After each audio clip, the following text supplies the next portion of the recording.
Also, good morning, everybody. Our guest today is Dr. Bob Guttendorf. He received a PhD in Pharmacy from the University of Kentucky, and previous to that, received a bachelor's degree in pharmacy from West Virginia University, and has since then moved on to be a vice president of DMPK at Aclario Pharmaceutical Development Group. Previously, he has worked for Pfizer as a scientist at different levels and different other pharmacology and biopharmaceutics companies in drug development. So thank you, Dr. Gundorf, for joining us this morning and agreeing to talk to us about your career and trajectory and how you got where you are today. To start us off, could you describe your average day or week in your current position? Sure. Yeah. First of all, just glad to have the opportunity to meet you all and talk with you, and look forward to learning from you as much as I might be able to impart information to you. Yeah. So a typical day, obviously it's kind of hard to define that, but I'll give you a sense of, say, what I'm doing today. So I have 3 conference calls with 3 different clients. So I should describe what I do now. I'm a consultant. Aclario is a consulting company. And so I'm supporting essentially pharmaceutical development for a lot of different companies. I have probably about 12 active clients right now. So today, for example, I have 3 different conference calls, 3 different clients. The first one was really more of a kind of a strategic call where we're kind of planning out kind of next steps to try to get a compound which this client has as an asset into development. So we're planning our strategy to meet with FDA for the first time and how we're going to go about doing that, to try to answer particular questions that we need and get introduced to, or to introduce the company to the agency for the first time, which is it's an important step. I have another call later today, which is a little bit more tactical, and that is because what we're going to be doing there is discussing a document that we're pulling together to, again, initiate an FDA discussion. And this is it's for a pre-IND meeting. And so we've been working on this document. And so we'll be discussing that as a group to try to go through some final steps to try to get the thing submitted, hopefully like tomorrow. And so that's a little bit more tactical, I guess. And then the one later this afternoon is again, a little bit more strategic, I guess. And that's trying to plan out how we're going to develop this product that we have that we're working on. So to come up with a strategy for how we're going to position, stagger the studies that we're planning, and a lot of this is about trying to develop budgets and that sort of thing for the client to be able to get what they need from their management to support the thing. So meetings obviously are a big part of my day. That's how we interact as consultants these days. I have been since I've been doing this, which has been for about 10 years. So has COVID changed how you have your meetings a lot? Assuming that they're now all over Zoom or some type of. Yeah. It's interesting. It hasn't really disrupted our flow that much. We're a small company, we're about 18 people, and we're spread out across the country and have been operating virtually for a few years now. I'm the only one who's in the area where our actual office space is. Office space, which you're going to keep for now, but ultimately I'm not sure because we're spread out literally, from Seattle to Orlando, and so we've been operating, remotely for a while. So we interact as a team, as a company in that capacity, and have been doing that for a while. With clients, that's pretty much always the way we operate.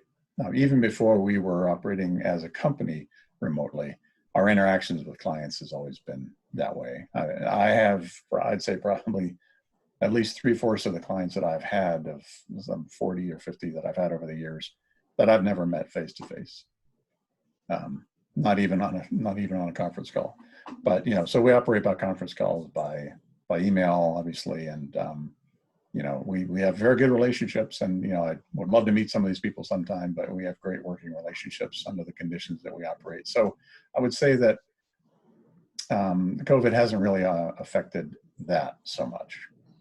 Yeah, it's a fair question. Yeah, yeah. I mean, I know it's affected you all, I guess.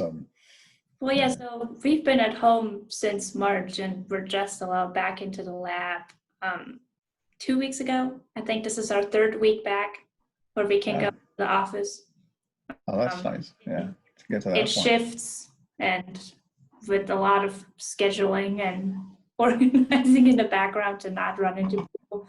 So it's before, but at least we were able to go back and do a little bit of work and not be at home. Yeah. That's nice. So, but you still have to distance and all that kind of stuff, I guess, right? Yeah. I taught a course in the spring semester at Duquesne University, which I've done several times now. It's an advanced pharmacokinetics course, and it's always been done remotely because they're in Pittsburgh and I'm in Maryland. And I would go up there a few times during the semester, but for the most part, it was live video conference that I would do the classes, but they were all in a room together in one classroom, and you know, so I could see them all at once and all that. But then once things changed, then it became more like this kind of an interaction where everybody was dialing in from their own homes and so forth. So it did change things a bit, but you know, we at least we had the remote interactions solved even before that occurred. So that's good. So you said your team is about 18 people. What type of backgrounds do they have? Are they all PhD scientists or MDs or?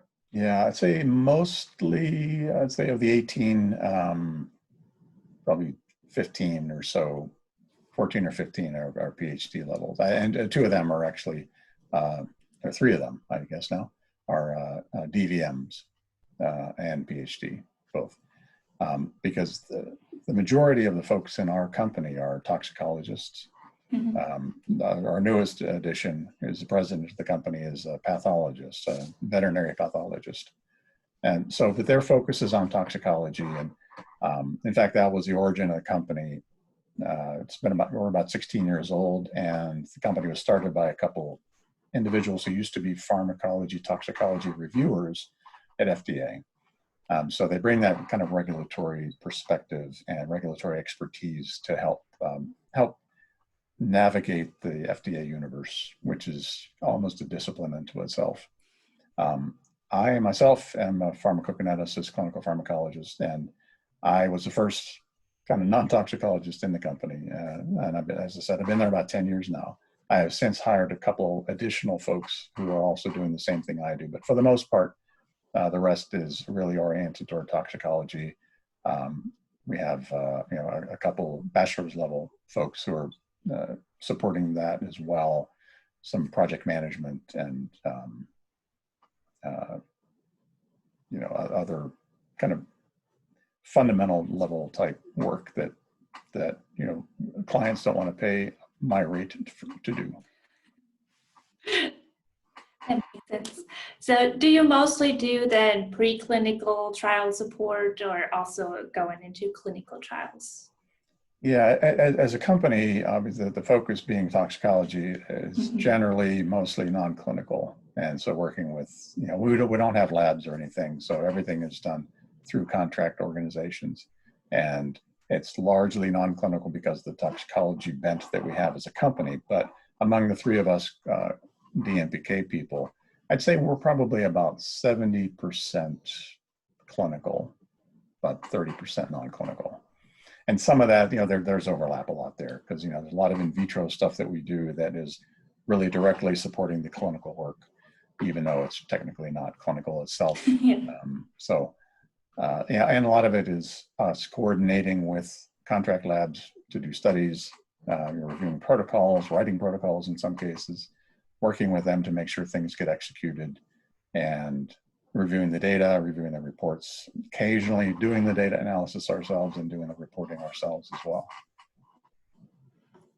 What skills and experiences from your PhD and your earlier jobs have prepared you the most for your current position? Yeah, I think probably one of the most valuable things, even starting from graduate school, is getting a broad background, a broad base. And I know that was something that was always a focus and an intent of the Kentucky program, was to give a broad background so that you could be conversant in a lot of different disciplines.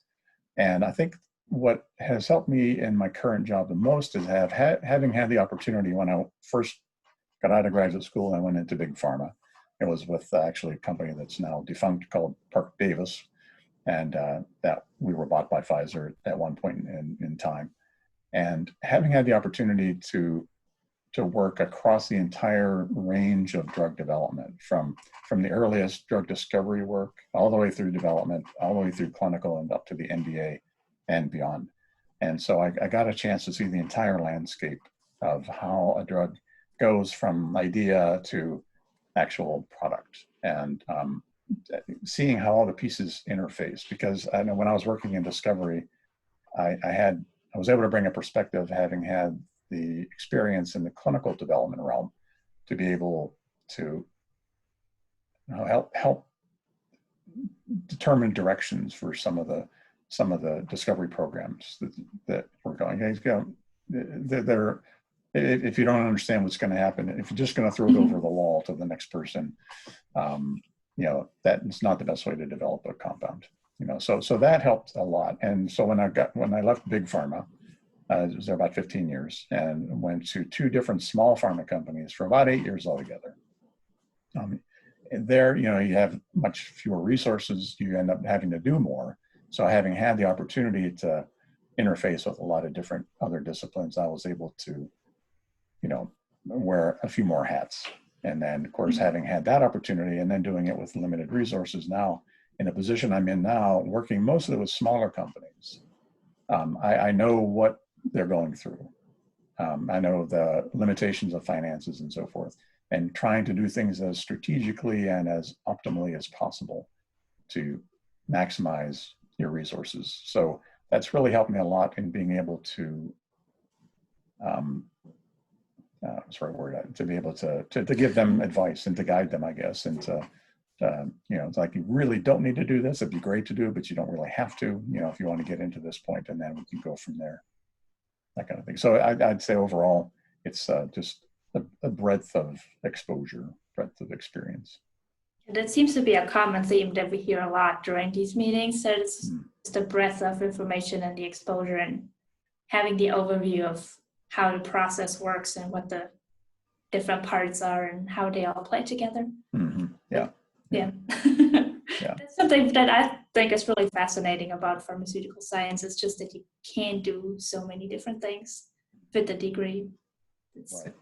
Yeah, that's exactly right. Yeah. So you said most of your team members are toxicologists overall in the company. What are some of the skills that specifically the DMPK people need to be able to do to interface with your clients and successfully help them? Right. Well, I think it's a lot of it is having just to develop the expertise and the understanding of all facets of the field. Of course, doing this as long as I have, you develop that over time, and staying up to date on what is the most current. Particularly things like drug interactions is a very critical piece of every drug development program, and that's something that our clients rely on us for quite a bit, because there's new guidances that have come out, and trying to stay abreast of what the current thinking is, what the expectations are of the regulatory agencies when they see a product coming in for review and approval. So just in general, just having the expertise, I think there's kind of the intangible skill sets, particularly as a consultant. I mean, obviously, communication is a critical one. You have to be able to make your point. You have to be able to understand where people are coming from. So there's a collaborative interaction that you have at all times with the client, and not being afraid to give your advice. They may not take it that was one of the more frustrating things that I had to deal with in becoming a consultant. And, as opposed to previously when I would be there and I'd make the decision and we'd go and do it, I could only make the decision now and say, you should do this. Whether they do it or not is really up to them. It's their dime. So I wouldn't say it's frustrating. It's just it was an adaptation that I had to make. So, those are kind of intangible skill sets. Writing is critical. Writing skills are absolutely critical. And I think that's true across the industry. That's all part of communication as well. And in fact, a lot of what we do as we are supporting clients going forward into FDA interactions, regulatory filings, and so forth, we are actually contributing to those, in some cases, writing them ourselves from scratch. So, we have to be able to bring the messages across and to make the cases. So there's some strategic thinking that we'll have to go into. So a lot of the documents that we prepare, some are more rote, where you just, summarizing studies and so forth as part of a document. But the writing is critical to be as concise and as succinct and have as much impact as you can to really make the case, get the point across. I don't know if that's kind of the direction you were asking or not. Yeah. So you said that the clients don't always follow your advice. How often does that actually happen? Because I would assume that can be really frustrating. It's not that often, I guess. I'd say it was brought into stark relief when I started as a consultant, because it was an abrupt change, and so that was an adaptation that I really had to get used to. I'd say overall, though, it's they're generally, they hire us for our expertise, and they generally trust what we are there to tell them to do, and so I'd say the vast majority of the time, I think they would agree. And usually it's not just I dictate something to them. It's more, I make recommendations, and they may challenge me, and we'll talk about it a little bit, and we'll kind of make the case. And so it's all part of, in a way, kind of preparing for future challenges that we might get from the FDA or from the European Medicines Agency or wherever. So it's making sure that the case is sound and that it is, in fact, the right way to go. Sometimes, they may not go with my recommendations because of budgetary reasons.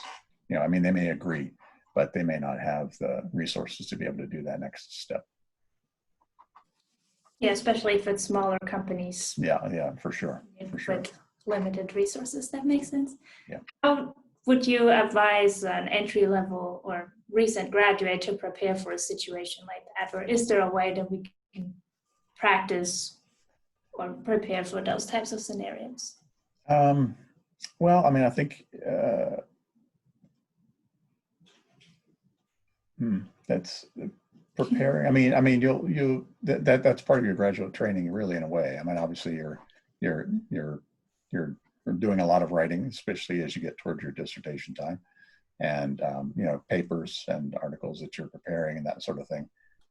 So all that is all part of the process, and I would say, just embrace that as much as possible, and take feedback and do whatever you can to improve. Read voraciously and see how other people write, and kind of find the styles and the approaches that you would like to emulate in other articles that you read, or dissertations that you read, or what have you. So I think from that standpoint, the communication skills are something that you will continue to develop over time.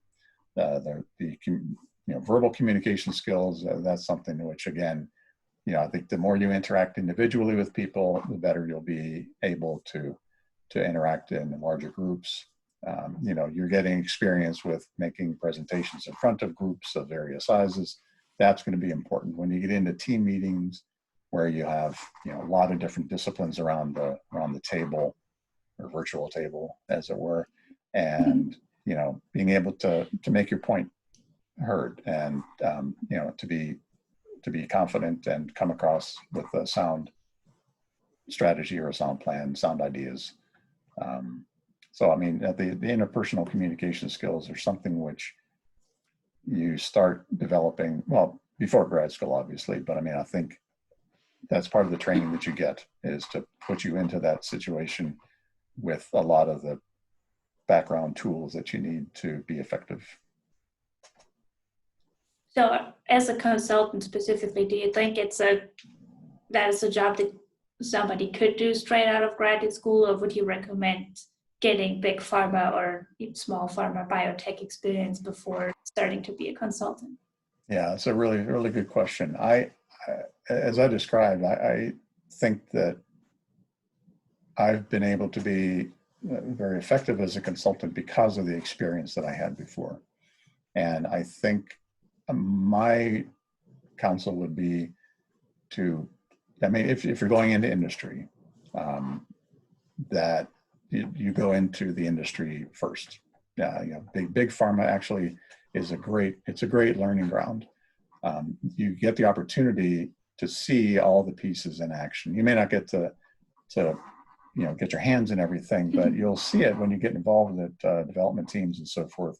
You get to see all the different pieces that have to come to play in the development of a compound, and also you'll get to learn some of the language of the different disciplines, and so you get to see the bigger picture and how a drug does go through that process. Because as a consultant, you really have to understand that landscape, and it's difficult to learn that at this point. I mean, that experience that you have is, I think, getting that breadth of experience and that large overview is really important to get early on. And that, as I said, helped me a lot when I went to small pharma, where we didn't have all those teams, all those individuals, all those disciplines at our disposal. So we had to do some of that ourselves, and understanding how they interfaced. And as I said, being able to speak their language, not that, I mean, like I was in charge of doing toxicology work, and I would never pretend to be a toxicologist.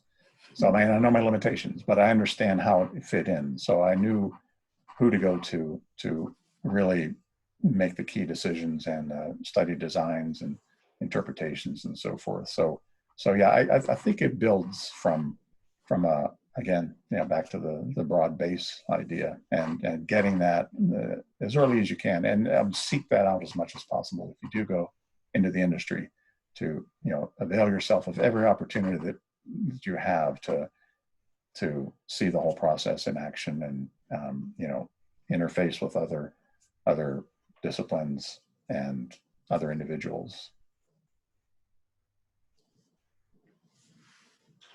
So what were some of the key turning points and the decision points for you to decide to go to big pharma and then switch to small pharma and then move into consulting? Or was there a plan, or did it all just, sometimes it seems like these opportunities just magically appear? And that's pretty much how it went. Yeah. As I said, I was about 15 years in big pharma, and 13 of those was with the company I mentioned, Park Davis. The last 2 years were with Pfizer. And, I'm not speaking ill of Pfizer. It's a great company. But the fit wasn't really perfect for me. And at about that time, an opportunity arose for me to take an executive position at a small pharma company in Maryland. And, as I sought that out and looked at it and interviewed, and realized that it was about the time. I sort of had an inkling to go into small pharma for a while. That opportunity presented itself at just the right time. So I made that change. The next two changes were pretty much out of my control. One of the great things about small pharma is it's exciting. You're doing very new stuff almost all the time. You have an opportunity to do a lot of different things, and you learn from that process. One of the downsides is that you can be living on the edge as a company. And that's what happened, unfortunately, with the first company that I went with. We had gotten some, bad phase 3 data from a study that was being done, and we had been growing, and it had gone public and everything. And so at some point, because of these bad results, they had to downsize. And so, they ultimately ended up folding. But I was one of the second waves, I think, of executives that was let go because of the downsizing that had to occur. But I jumped right to another small pharma company. Again, it was a great experience. Learned a lot. We did some really great science. Unfortunately, we were trying to get our assets, which we had gotten into human studies. We're trying to partner them with big pharma companies or other venture capital companies. At a very unfortunate time, it was around 2009 when the economy was just completely tanked, and there was really not much money to be had. And at that point, our investors, our prime investors, were getting a little bit of cold feet. So basically, that company did not continue either. In the end, there was just myself, another VP, and the founder left to close the thing up. And so it was a good experience to have, to know how to sort of close a company. It's not something I'll put on my resume, but it was heartening. And then I was able to go into, from that point, to go into consulting, it was about the right time, I think, for me to do that. I thought it might have even been a little bit too early in my career. I always thought of consulting as being something that you did at the very end of your career. And certainly I'm getting there now, but I looked at it a little bit differently at that point and realized that it was a good time to do that. And not because I was just going to sit back and just expound, give my sage advice to everybody and all that sort of thing from my experience, but actually learn a lot more in the process. And I have learned a tremendous amount. I've gotten to do a lot more things that I would have gotten to do otherwise as a consultant. So. Do you work on a specific disease space, or is it across the board? Yeah, it's completely across the board. Yeah. I had the opportunity at Park Davis to work across a lot of different therapeutic areas, and that was a great experience too. And we were focused on specific areas in the small pharma companies, but as a consultant, I've had the opportunity to work and expand those therapeutic areas that I have worked in already to new ones, and brand new indications, new types of molecules. I hadn't worked on large molecules, proteins and so forth until I became a consultant. And I've worked on a number of those now, and a couple that have gotten approved. And so I've had the chance to expand my scope a bit into that. And, I think the grounding that I had as a pharmacist and understanding pharmacology across the board, I think has helped me to be able to jump into any one of a number of different therapeutic areas and understand the disease process and the treatments and so forth. And to be able to kind of take it from there. I then worked on a number of different dosage routes of administration, topical, ocular, eardrops, all sorts of different things. So not just the oral or IV stuff. That's nice. I always like to hear that the pharmacy degree before the PhD is actually helpful, because sometimes I feel like it was maybe a little bit of waste of time for me to go to pharmacy school. Just to get a PhD afterwards. Right. Well, I worked for a few years as a pharmacist before I went to grad school, just because I wanted to make sure I gave it a shot, and it was great. I'm still registered. I still maintain my license. So, it's definitely part of my identity, and it was certainly something which I had gravitated toward early on, and have kept that connection. Honestly, it kind of put me behind the 8 ball a little bit when I went to grad school, because with some of the higher level chemistry and other things that we had to learn as grad students, they were not things which I had as firm a grounding on from pharmacy school as some of my colleagues who came from chemistry backgrounds or chemical engineering backgrounds and so forth. But it all worked out in the end. I think it's still a helpful background to have. So the big question always, how did your work-life balance evolve throughout your career? Especially between the different types of companies that you worked in? Yeah, sure. it's interesting. I mean, obviously, when I started in the industry right out of school, right out of grad school, I leapt in with zeal, and I worked long, hard hours, and I should say,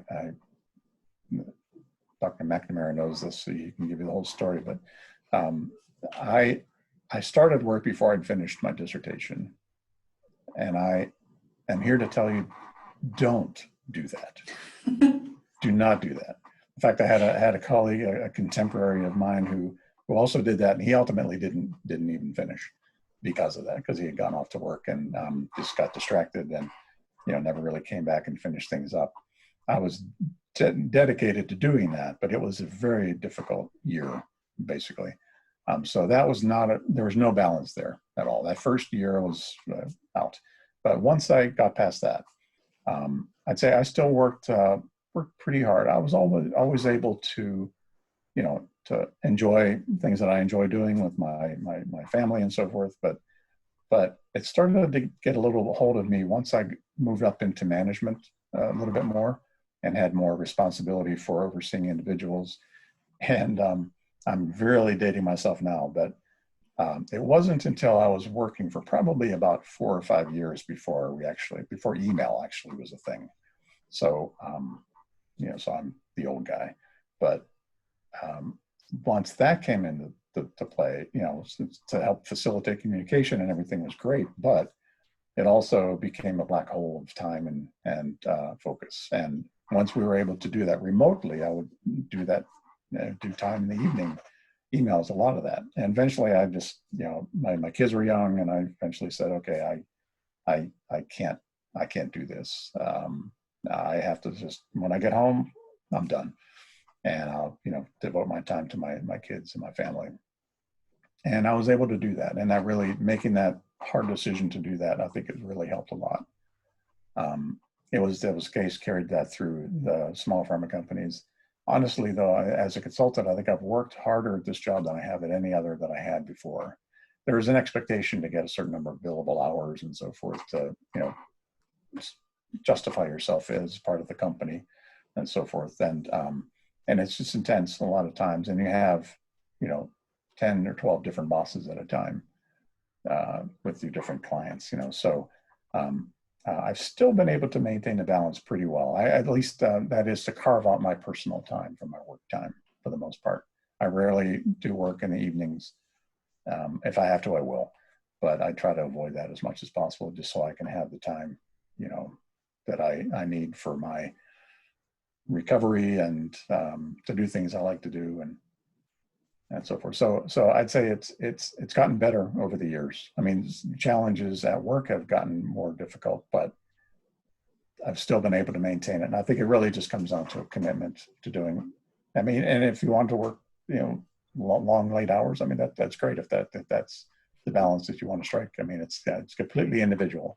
For me, I needed to make a demarcation there pretty strongly, and I had to make it as an active choice. Do you work across different time zones a lot, or is it mostly US based? Because I would think that probably makes it more difficult not to work in the evenings, if you have to eat with Asian. Yeah, right. Yeah. So the majority of the clients that I have, the majority of the interactions that I have are in the US. In fact, the call that I was on just before I started here was with the client that's in Denmark. And so that was an earlier call than I would otherwise have. I have a client that's in Korea. And so we've had, late calls, which will start at like 6 or 7 o'clock at night. But it's not every day or every week. I mean, it's kind of one-offs. But, so I mean, I do work kind of across the globe, as it were. But the vast majority of my work is in the States. So I think from that standpoint, from time zone perspective, I think, it's pretty balanced. Yeah, I guess that probably makes it a lot easier, because we heard from some people that work a lot with Asia that they just, based on that, with part of their team being in Europe and Asia, that they have to work some days really early and some days really late just due to that. So yeah, sure. Yeah, also something you need to consider when you pick a job, if Yeah. if you rather want to work in the morning or at night. Right. Yeah, that's true. Yeah, no, absolutely. You have to, that's part of being a team member is, making some sacrifices as needed. And usually it's two ways. I mean, I've been on calls with clients in Asia who or at an ungodly hour of their time. It was more convenient for most of the team who was in the States, and it gets very complicated when you have, you know, people on the East and West Coast of the US, trying to balance that with someone who's overseas as well, because that time difference can get even more significant. But, you do what you have to do. Yeah. So, how do you think the field evolved over the time of your career, and what are some of the challenges that we as future graduates will have to face when we enter the job market? Mhm. I think probably the biggest change that I've seen, and you may notice this, particularly as a pharmacist, that it's been the growth of the biologics, the protein drugs and so forth. When I started, they really didn't exist. There's insulin, that kind of thing. But now, it's profuse, and there's a lot of effort being put toward that. And so it's something which I don't know how much you get a chance to do that in your graduate programs or how much training you get, but it's certainly something which you need to understand well going into it, because I don't know to what extent it's going to. I think small molecules will always be part of the field, or at least for the foreseeable future. But certainly, the specificity and the pharmacokinetic profiles and everything that accompany protein molecules or large molecules can be very advantageous. So, and there's a lot to be said for that. So that has been one of the areas that I've seen grow most dramatically. Within my own discipline, there's been technology advances that have really opened up the field dramatically. A lot of the LC mass spec as a analytical tool. That was groundbreaking. It allowed so much more opportunity for us to do more specific, more sensitive, more selective assays to support pharmacokinetic programs for drug metabolism metabolite identification, that sort of thing. Some of the other cellular tools and that sort of stuff that have come about have enabled us to expand our scope even more. So the field of metabolism, there's all umpteen different new subtypes of enzymatic systems, the cytochrome P450s, the different isoforms that are involved in human metabolism, drug metabolism. Our understanding of that has grown exponentially, and as kind of following on to that, now the field of transporters has really taken hold, and it's kind of going in the same way, and we're getting more and more understanding of what transporters are important for the disposition of pharmaceuticals and how they might interact with each other. So all that has just grown tremendously. So I think those have been the most dramatic things that I've seen. And I think, the future, I'm seeing more and more, gene and cell therapy type programs coming on, which, as a kineticist, I don't have as much interaction with. And so I'm not sure to what extent I can make a tremendous impact on that. But that's one of the things which I'm hopefully growing into and learning. So, because I think that's it's been sort of fermenting for a while, and I think it's finally getting to the point where it's really kind of starting to take off. Again, some of the technological tools have enabled that to take a little bit more hold. So, what do you wish somebody had told you prior to completing your graduate training and before entering the job market? Well, first of all, finish your PhD before you start to work. No, I have to say, people did tell me that. I obviously didn't necessarily listen. I'd say, just take the time and think about what direction you want to go.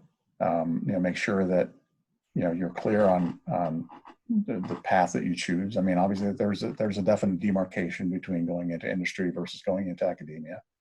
There's different requirements once you start it on those paths. Different. The basic science is all the same, but what you will do with yourself and makes that's a crossroads right there. So make sure you spend time to think about what it is you really want to do. I think that's really important. I think the other thing is kind of not just leaving grad school, but actually starting, and particularly thinking about it in the industry as I had in my career, would be to kind of what I talked about earlier. As much as possible, avail yourself of any opportunity that you have to work in a multidisciplinary team and seek out people that in different fields that you work with who, can help educate you on what they do and some of the nuances. I mean, you may understand at a high level what it is that toxicologists do, but there's nuances that you will learn over time as you work with them, and you can kind of start to get a little bit of a head start on that if you start to interact with people on a one-to-one basis when you get started.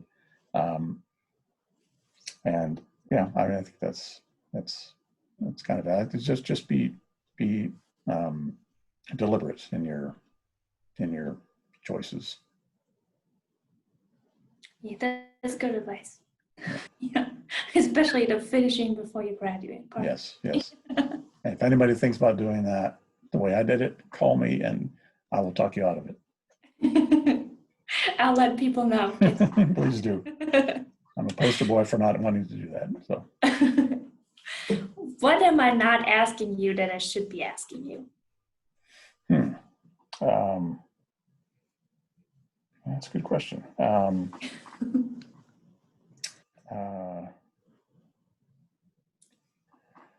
I mean, I think I've kind of jumped the gun on a couple things that you might have asked when I was talking about,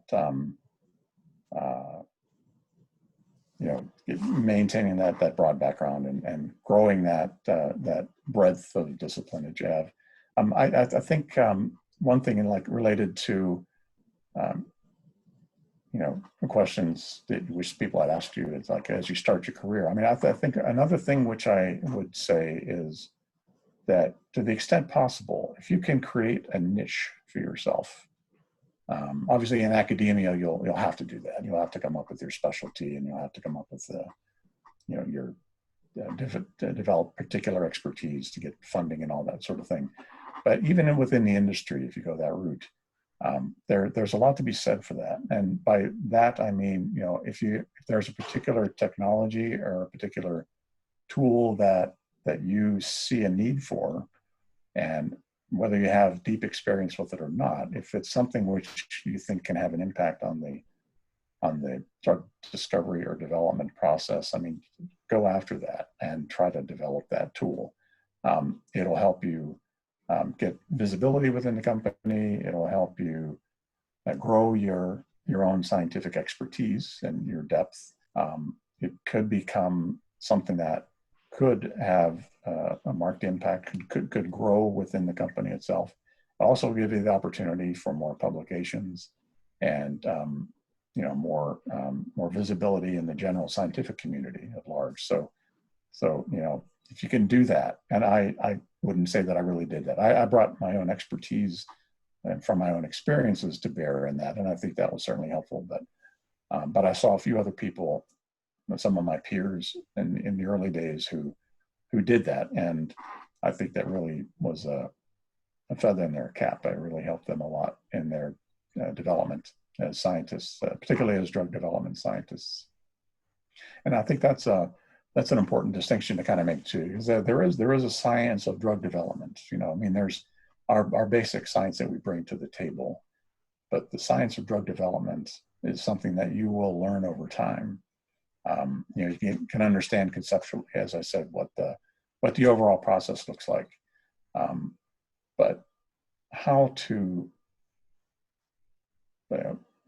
find your way through the process from discovery to NDA for a drug has a lot of different steps along the way, and the process of getting there is a science unto itself, really. And again, that kind of gets back to what I talked about early on about strategies for managing the regulatory landscape. Making sure that what you're doing will be acceptable to FDA or EMA.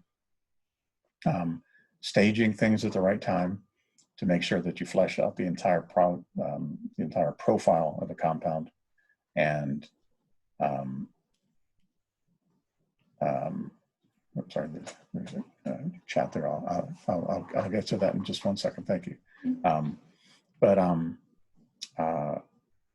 Just all the decision making and everything that has to come that has to come to bear to facilitate, and not just getting something to the endpoint, but getting there as efficiently as possible. And sorry, what was the? Let me check on that. The question was if is consulting like you are doing good for someone with regulatory experience at the FDA? That's a really good question. Yeah, I will say that having FDA experience, direct FDA experience, is highly valued by the industry, because as I said, drug development is a science itself. And one of the things that you're trying to do is, I wouldn't say second guessing FDA, but sort of getting an understanding of what it is they expect and how they expect to see it.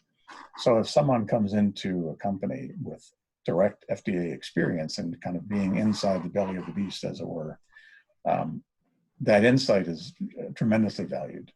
I think I mentioned that our company was started by a few pharmacotox reviewers from FDA. And that was a niche that they created in the field as consultants to bring that regulatory toxicology perspective. And so it wasn't just the science of the toxicology that they brought, but also an understanding of the strategies that one would need to approach drug development and interactions with FDA.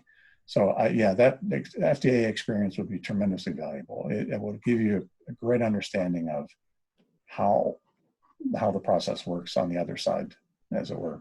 And I don't mean to set it up as a